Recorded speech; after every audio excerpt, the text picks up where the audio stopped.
The team suffer the fallout of their failure, Ryuga gunning to get Tosei directly, wanting to drag the others with him, and Zaraba is the only voice of reason. He is of course ignored as they don't respect the sentient ring with centuries of experience. And Tosei is of course waiting for them with a nasty revelation. He is 100% human. They can't touch him.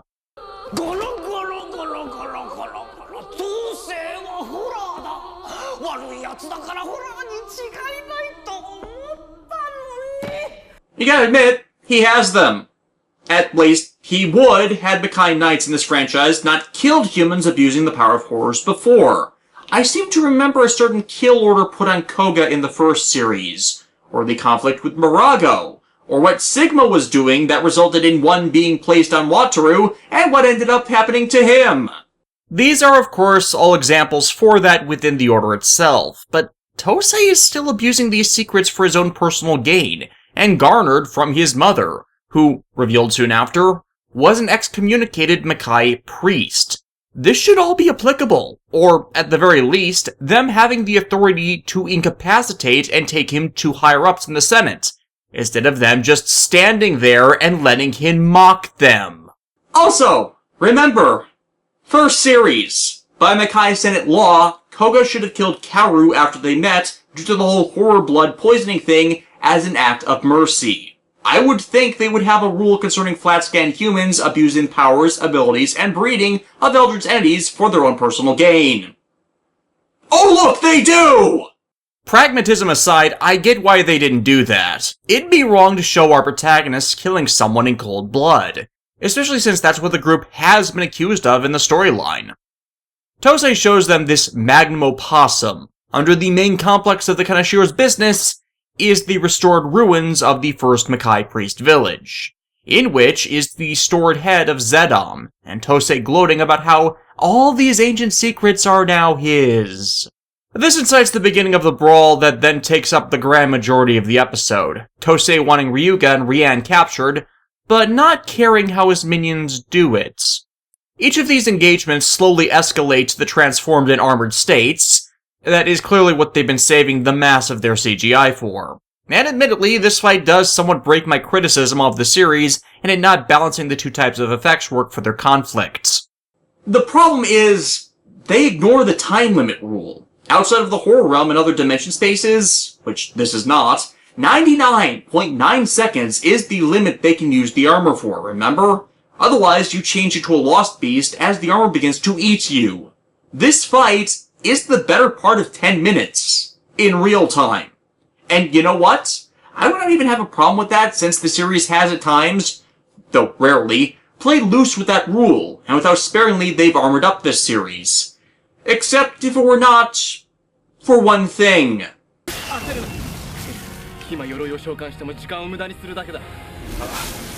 Yes! The series itself calls it out. When it has violated this rule, not just in this fight, but on other occasions as well. Barai is shown having recovered, being pulled into the region by his Lago while he's on... I don't even know what to call that. And making a beeline for Zedam as he can sense the awakening. All while Rian does her best to try and pin down Tosei, following him into the temple, only to find a younger girl, who is played by Iu from Kamen Rider Amazons. Well, it is a show about people turning into monsters that eat other people, and Amazons was trying to be the Kamen Rider answer to Garo, and failed in that account, so mulligan. She is the source of Zedam's Requiem, and has been trapped here, and soon after, so is Rian as well, by... sentient red cloth that binds her?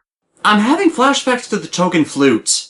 Rian screams for help to distract Ryuga long enough for Sanchi to get the advantage, sending him careening into the ground, right in front of Tosei and the last plant.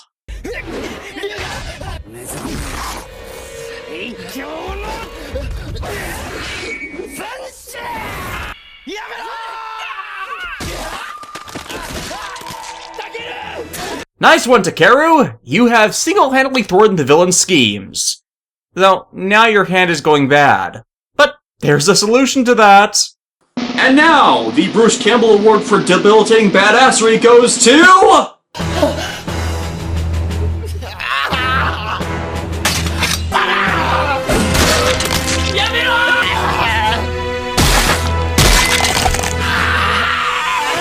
goddamn, man. Just goddamn.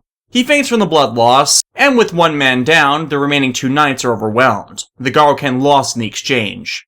Ryuga finally calls for a retreat, Agri evacuating Takeru, while Ryuga breaks off to get to Barai and Rian inside. However, the young girl they're with actually recognizes Barai, which sends up all types of warning flags. But before they can learn why, the Madou generals arrive and attack him, Ryuga defending him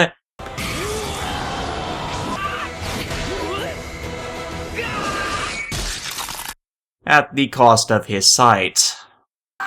I was not ready for today. I don't think any of us were. So, yeah, today was the day the party could just not stop rolling ones. Better than that one D&D game where the bard I was playing got murdered by our cleric and then turned into an undead sin against man.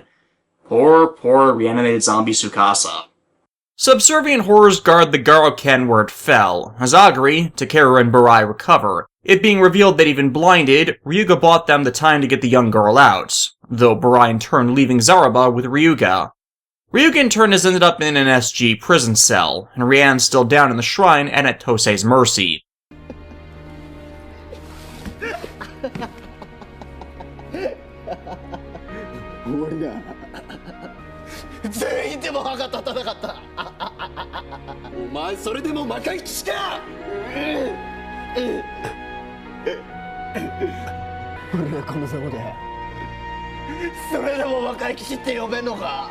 Nonsense! Slap a chainsaw on you and you'll be good to go!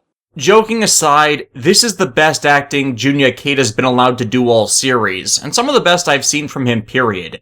As that pain and loss of his hand and how it debilitates him is pure and raw.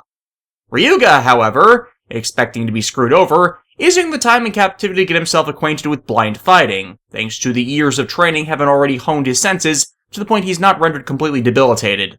Though the problem with this, and the entire time Ryuga spends blinded, is Wataru Kuriyama kept his eyes open, which is a very big giveaway that his eyes were not destroyed by being slashed open, as his injury, and the continued bloodied appearance of his face, originally showcased.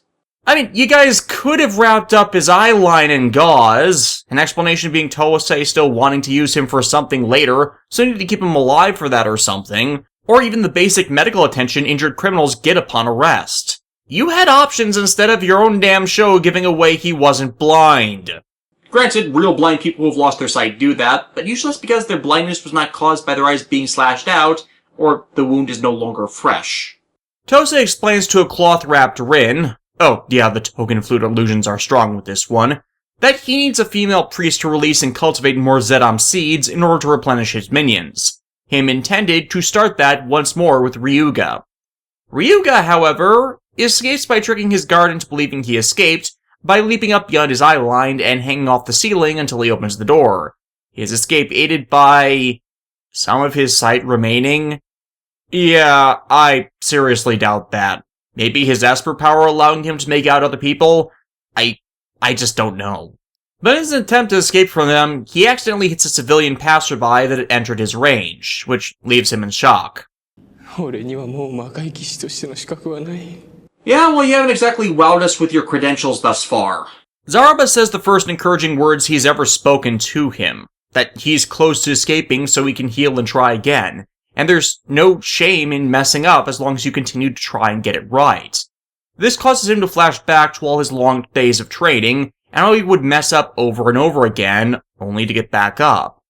Before, he used his strength in pursuit of a title, an abstract goal passed on from his mother, to restore Garo. But in the end, he's fought for the wrong reasons. And looking back on that memory, in the wake of everything he's gone through in Vol City, he sees it differently. He should not have been training to take something as meaningless as a title. He should have done it to protect people. With the strength he was resolved to gain. 何も終わっちゃいない。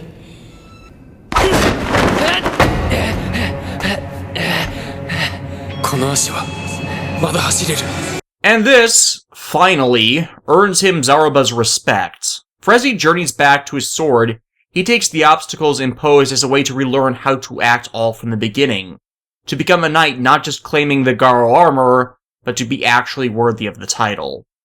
Throughout the show, he's scoffed at and disregarded the rules and conduct of his position, and every time it's blown up in his face, due to him shutting himself off from the reality of why they existed.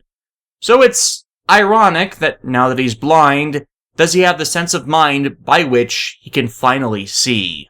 I've made no secret how I feel Ryuga's a dumbass in this series, and this episode is pretty much him and the show admitting that, but in a way that causes him to finally grow up. His change in character does end up feeling earned after this massive loss, this being the breaking of the wild dragon to finally get him in the right place, the right mentality, where he's finally ready to earn his mantle.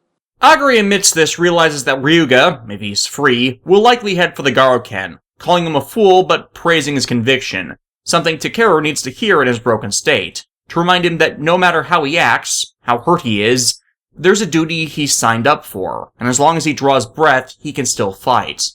Thus, they intercept the lesser horrors so Ryuga can finally, with determination, reach out for his sword. ガローケンよ、俺を認めてくれるのか。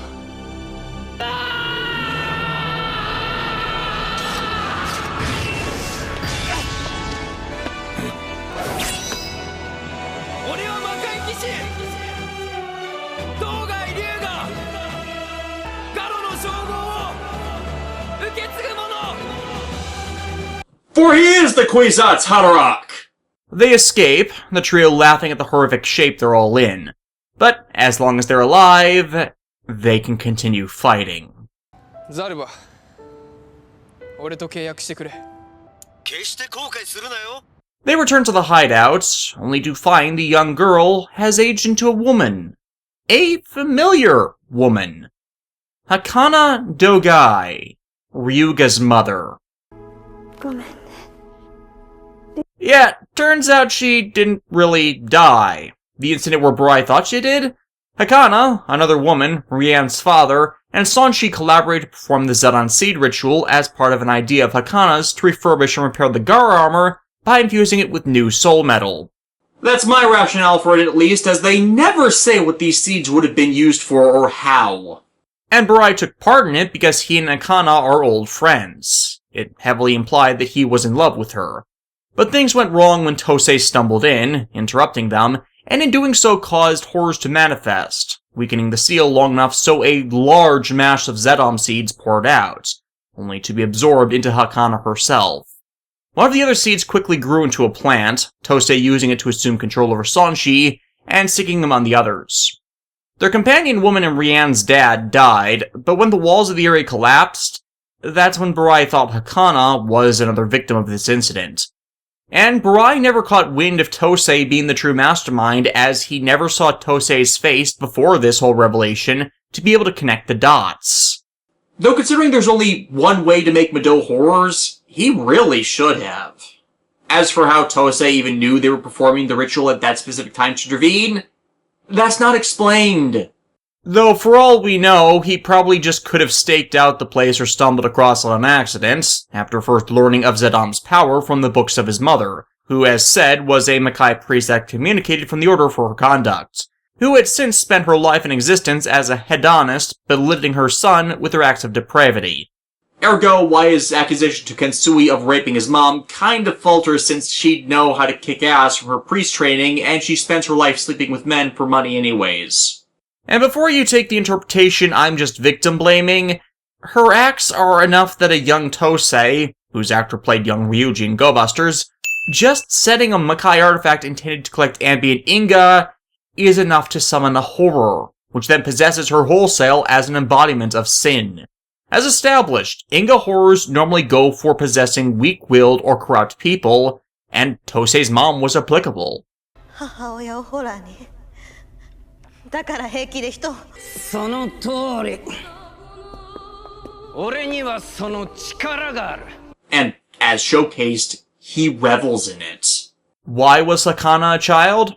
It's an after effect of the Zedom seeds and them drawing from her the life energy needed to mature, which reset her back to a younger form as she birthed them.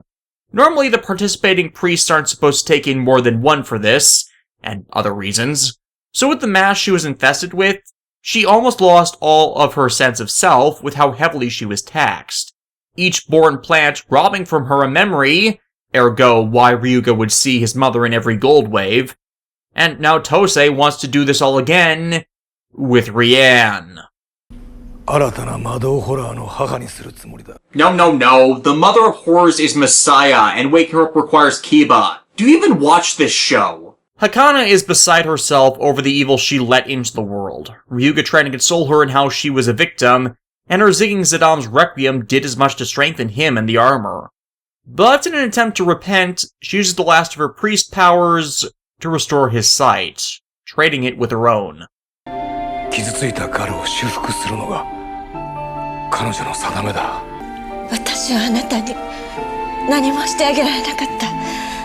でもこれからはあなたと共に戦える。The light that shines in the darkness, a mother's love. Burai rallies the trio to rescue Rian, but before they head out, Ryuga takes the next step on his long-belated journey, apologizing to Burai for how he's acted. Both made bad choices, but Ryuga wouldn't be half the man he is now without him. The ritual is prepared, Rivera trying to stall the trio as Enho forces down Rian's throat some drug that forces her to sing the Requiem, which she happens to know due to originating, like Hakana, from the Jinkei region, and priests from there have traditions related to Zadam's seal-keeping. However, even as the seeds are collected, Rivera fails to keep the knights away, Ryuga succeeding in preventing Tosei from implanting them into Rian. However, in doing so, they only further damage Zadam's seal.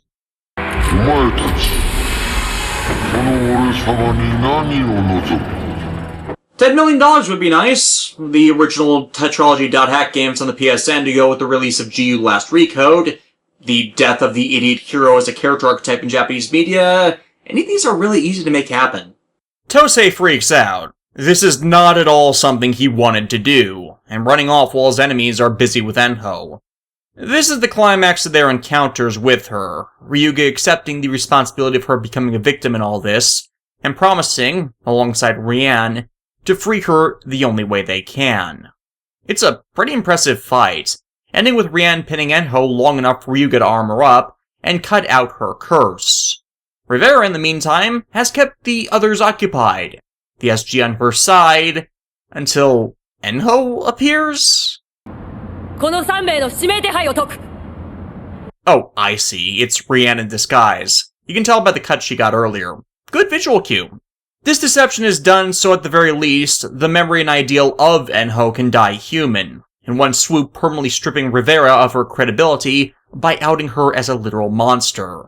Ironically, once again, framing Rivera for murder, while at the same time establishing Enho's ideal as a hero of justice, seemingly dying from Rivera's attacks, and taken to arrest by the men she trained to protect the city.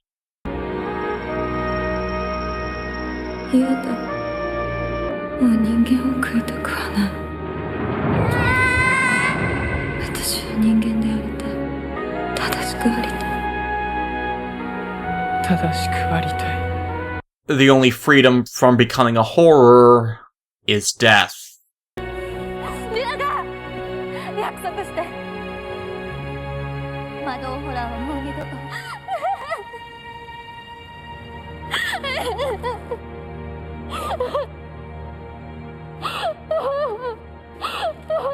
With the monsters in their midst outed, the SG team begin to back up the knights in their clearing of the city, both to find the final Madou horrors and to get the civilians away from Zadam's awakening, which at this point is inevitable.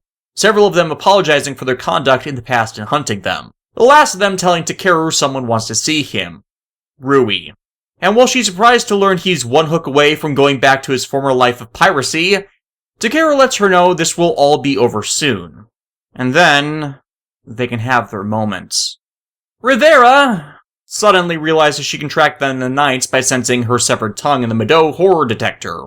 Why has she only tried to do this now? Her tongue's been lost to her for 10 episodes. Did they not think about this when she first lost it, and then the Madou horror started to be mass exterminated? Hakana is shown applying a series of seals and spells to Burai, The lot of protective measures so Burai can go and calm Zidam to put him back to sleep. But that is all waylaid by Rivera storming in and wrecking the place. Though when she tries to claim Rian for Tosei, Burai's seals repel her long enough for the knights to show, and from work Burai has been doing earlier, Takeru gets an upgrade.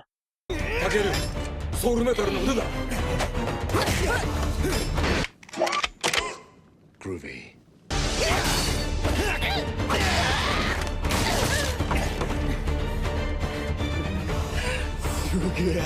This finally gives the trio the edge to finally pin down the conservative demonic reporter, amidst her ranting of the order she ruined.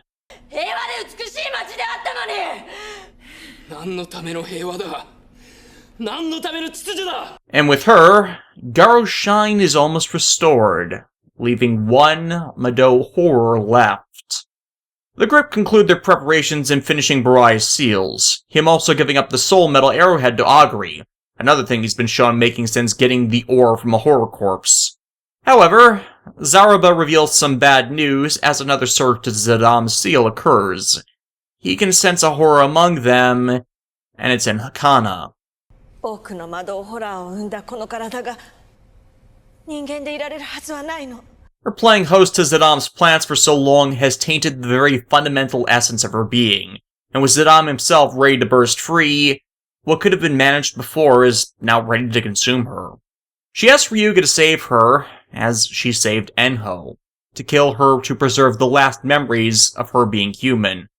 Before Ryuga can decide, however, the last part of the seal, the angel statue, cracks open wide, meaning they're out of time. As they reach the shrine, they find Sanshi protecting a fleeing Tosei, who sees what Burai is planning, and reveals it's a suicide technique. The priest uses those travel spheres to force everyone away, Ryuga avoiding his and asking why. And for Burai, it's because ever since he lost Hakana, he's been an empty shell, surviving only to fulfill the last wishes of others, and now it's time for the life of a dead man to finally end. But he can do so with pride, due to the upstanding people he's been allowed to see the two he raised grow into in his final days.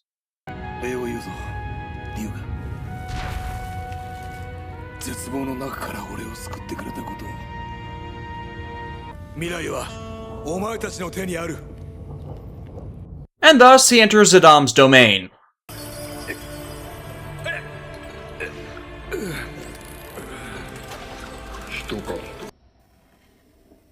Hello, Neil. I am the architect. I've been waiting for you. And ultimately, he does less than nothing, the spell taking no effect. And thus, Zidam is freed. He assumes direct control over Sanshi, turning the corrupted knight into his first new minion, and severing the bond of the old one, ordering his new knight to obtain for him a new body. And what better body than that of the Golden Knight? The battle that results from this goes on for most of the episode, but in my opinion is horribly shot due to the just baffling logic that is part of it. Much of it takes place on top of cars. But there is literally no reason for it to take place like this, as this is not a chase scene. Sanji isn't trying to get someone in the car he's on, he's trying to attack and abduct the knights in the other car, who in turn want to have it out with him. So why don't they all, I don't know, get off of the cars! They eventually pin him, and with Ryuga cutting him to invoke a gold wave, the tables turn. Thus, in one final one-on-one exchange, Sanshi weakening with each hit as Ryuga's battle experience finally begins to approach his own,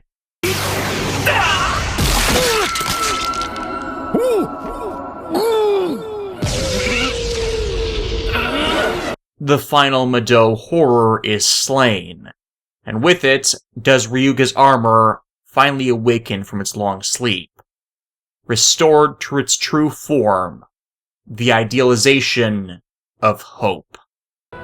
叶えたよ。母さんと俺の夢。これであなたは誰もが認める黄金の騎士になった。 But sadly, with Zedam awakening, his mother's out of time. The horror within her is awakening, and will soon consume her. Her last act is to apologize for inflicting this life of suffering on her son, and to ask of him one final request. 死なないで龍が何があっても生き抜いてこの目にあなたの未来をたくさんの笑顔を映して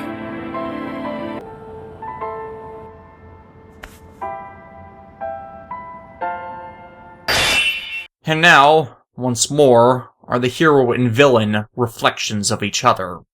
Sanshi's empty body is used to restore Zidam's form instead, the 4 remaining Order members descending to confront him. Ladies and gentlemen, I give you the Rubik's Cube of Death.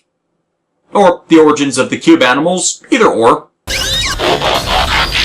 Incidentally, this is an odd parallel to be sure, but with all the female horror big bads they take on a distinctly organic form, while Zedam, the first Messiah tier horror to be male, relies primarily on a mechanical one, despite his utilization in the series lore with his seeds, making you think he would be more plant-based. Then again, his seeds are developed into soul metal, so I guess the mechanical abomination thing isn't that out of left field. Zidam tries to play devil's advocate, trying to tempt them with control over the full power of their armors, which is an obvious ploy they can see a mile out. 俺たちの鎧はホラーを狩るためにあんだよ。ゼドム、ここは貴様が住む世界ではない。ならばこの世界を変えてみせよ。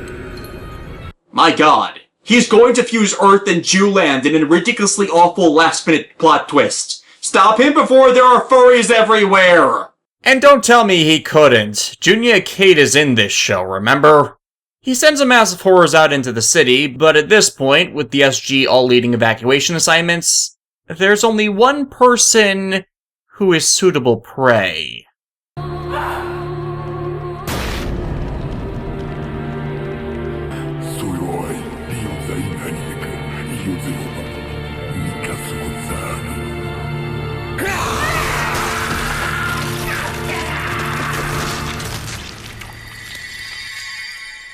This is where that conserve your time limit scene I pulled earlier comes into play. Aguri telling them to save it until they can actually get close to Zidam, but I again call bullshit due to how the show has otherwise ignored it in their longer battles up until now, even if it is trying to assert established lore. And that's not the only dumb of this scene. First, Takero decides to act as a distraction to let the others get close to Zidam by turning his soul metal hand into a soul metal shield. And with him now wielding a shield and sword together, I really wish he'd had to cut off his left hand, so that would actually be useful. For as it is, his shield arm, when guarding against another attack, would then block his ability to counter with his sword. There's a logic to that which is just lost here. Anyways, with him blocking the gunfire, the others are allowed to charge forward, but when he gets injured enough to knock him down, they then draw attention to themselves to go check to see on his condition. Hey, morons! You just defeated the entire purpose of what he was doing in drawing attention away from you! And again, they pay for it. As with Zidam's attention fully on them, when Ryuga tries to armor up to fight, he's just straight forced out of it. The entire armor sealed in soul metal, and Ryuga just left out in the open, like a dumbass. Weren't we supposed to be past this with him now? What the hell? Still, with them close to the main body, Ryuga climbs inside of the construct to Zidam's core, finding Barai's brush still inside, which triggers it to be sent to Rian. Kind of odd that only happened then, but with it, she can trigger the echo of the sealing spell still present inside Zidam, as Barai's entire sacrifice was a setup for this trap, which is finally sprung as an opening is given for Aguri to shoot Zidam with the soul metal arrowhead. It freezes the horror's constructs, enraging him, Zidam declaring he will bring darkness to the world! Only for Ryuga to smack him down with the reality that will never happen.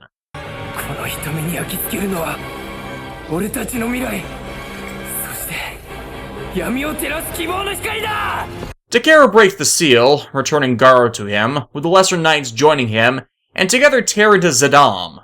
Eventually, they too resonating with his power, and their armors also bathed in gold, shining a path to the future. Zadame's either sealed or banished back to the horror realm, which saves the city and ends the Madou horror crisis. Rian covers their asses over this by invoking a mass memory wipe over the city, restoring their and the ongoing conflict's anonymity. And now that their mission is over, the four go their separate ways. Agri to the Senate, Rian to guard the shrine, and Takeru seeing Rui off one final time. Because of Rian's memory wipe, Rui no longer recognizes him, despite still remembering his charm. So even if he tried to stick around, he'd just be starting over with her. But he doesn't want her to possibly be harmed by becoming involved in all of this again, and thus, he does the mature thing and lets her go.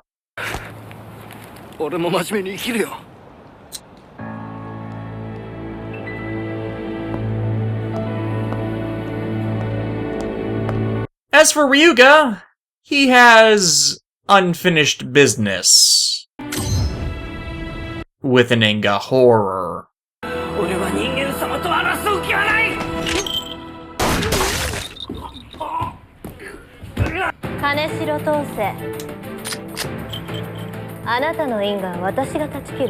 Hell yes, she will, as Rian still has that spark of rebellion in her. Screw orders, Agri can guard the shrine, she's sticking with Ryuga as his partner in horror hunting.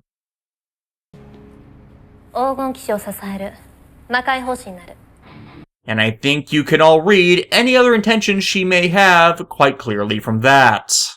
The final episode I've mentioned already, it just serving as additional backstory to how Barai took in Rian. It's a frustrating episode due to what I've already said about the damage Barai did to Ryuga's development, but on its own merit, it does show more of how Barai was broken by losing his closest friend, with Rian coming into his life, forcing him to bury it for the good of others, and to own up and pay penance for his failure. It's just not really required. Still, that was Yami wo Terasu, and it's not bad, but with its issues, it just wasn't engaging to me. Honestly, as the series moved on, I felt like I got more invested in the ongoing story, but the characterization is weak due to the lack of filler episodes allowing the cast a chance to breathe and have more than one moment meant to entirely define a journey. I really didn't feel strongly for any of the cast beyond Takeru, and despite the monstrous tone to the villains, there's never really a horror vibe from the series, which makes it kind of dull to sit through as the atmosphere and the vibrancy of the creativity of the series and its action and enemies is mostly lacking this time. Do not even get back into some of the larger story flaws and bad decisions. With the other series, they manage to show one side or another failing while still showing them as smart. Whereas here, a lot of times the only reason the villains seem to gain an advantage is by a member of the cast doing something dumb. And with the sway between the show being really smart and clever and then have these moments of unusual dumbness is very frustrating. Moreover, Yamo wo Terasu, it doesn't really seem like a Garo series. It feels more like a Heisei Kamen Rider show at the end of the day. No, really. Dysfunctional jackass hunting down a monster of the week, running subplot just as equally focused on a set of general spawning monsters, an overarching tone of rebellion, the conflict precipitated over the concepts of what should drive evolution, and the protagonists fighting against a group trying to make the world go wrong. I'd take it over Amazons at any rate. Hell, this show is pretty much a better executed Amazons to me, with exception to the fight scenes. But this is especially amusing, since Kamen Rider that year with Wizard was kind of doing the same thing. Wizard was a more basic Monster of the Week series with its lead Haruta Soma focusing on defeating creatures called phantoms, which were born from human despair, escaping into the world through human gates they then possessed. The heroes being ones to use the power of phantoms and craft it into their own armor and powers, with Haruta's duty to track them down being assisted by magic artifacts, having to care for a woman given artificial life, and much like Garo tended to focus less on developing the main story arc until its end, and just focus on the interim baddies and the unique situations those brought, which is what Garo had focused on before this series. Hell, it even had an overarching tone of one who brings hope. They just emphasized that theme a lot more in Wizard, and the final bad guy was one who possessed the same magic as Haruto, but had chosen to use it for his own selfish aims that put others in danger, which does make him parallel Barago and Sigma. Wizard has its own share of problems, I'll admit, many of its story points not being appropriately utilized, and its secondary writers seemed almost pointless to include. But it's interesting that the two franchises effectively did the opposite of what's normally expected of them for a year. But what really kills much of this entry for me, though, is how much of it is CGI. Well, yes, CGI has always been part of Garo in the execution of its effects and stunt work, and I am not opposed to the use of CGI in action scenes. Making so that everything with the Makai armors and horror monster forms was CGI was a mistake, since the best thing about the Makai Knight fights to me is the integration of both. Practical suited effects for the basics, wrapping up to CGI for the most spectacular, awe-inspiring aspects of the fights, saving the budget for them for the biggest and best moments. But instead, what most of the series ended up doing was essentially the final Kiba fight and the multi-episode conflict with Ganon. Or, for a non-Garo example, what happened with the 2017 Power Rangers movie, where all of that is just in wasteful excess, taking away from the ante, as it makes it more noticeable that this is not real, and more stressing and drawing out the budget for those effects so there's less care into making it seem like they're supposed to be real, and more promptly breaks the suspension of disbelief between that part of the fight and the practical stun effects leading into it. Whereas the more balanced integration of the two effect styles in the normal episodes of other series more complement each other instead of inflicting this great, gaping contrast. At least this flaw seemed to be recognized amidst the live-action series. The following year, Zero Black Blood and Makai no Hana, both going back to making use of primarily practical suited effects, accented with CGI, with the majority of that budget saved for the big stuff. And then Garo Goldstorm Show and Zero Dragon Blood following that, well, leaning more heavily on CGI again, still kept it more restrained than it was here, to at the very least reduce the feeling of the CGI scenes not really being there. As a consequence of this, though, I feel that of the live-action Garo series to date, Yami wo Terasu Mono has the worst fight scenes because of this blatant dichotomy. Don't get me wrong, there's still great choreography amidst all the stunt action, but the payoff nearly every time is lacking because of that. So yeah, ultimately, at the end of the day, I'd agree that this is probably a lower-tier Garo season, but by the pedigree Garo normally brings, that's still rated as an overall good television series for this genre. Still, Ryuga and Rian's adventures would not conclude with this series. Goldstorm, while having its own problems, would be a pretty decent sequel to advancing their relationship, which would be picked up on again during Makai Retsuden. Though, as I've also said, I wish Agri and Takeru had gotten any chance in the spotlight, though the day that has yet to come. But with Yami wo Terasu Mono proving the viability of more Garo projects not being based around Koga, the franchise would spend the next year creating 3 different spin-off projects, which is where I came into the picture and discovered this franchise. Thus, next time we get around to doing something Garo-related, we'll be talking about Zero Black Blood. Watch out for angels flying with demon wings, and have a happy Halloween.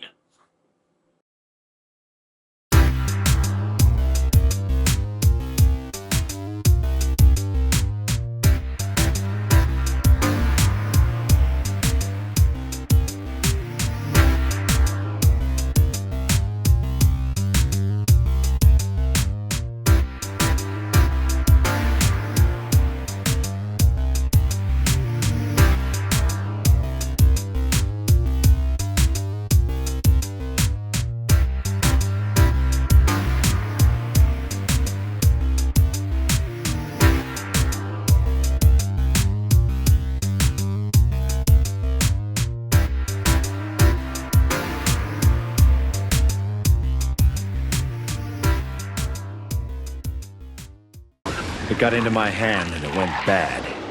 So I lopped it off at the wrist.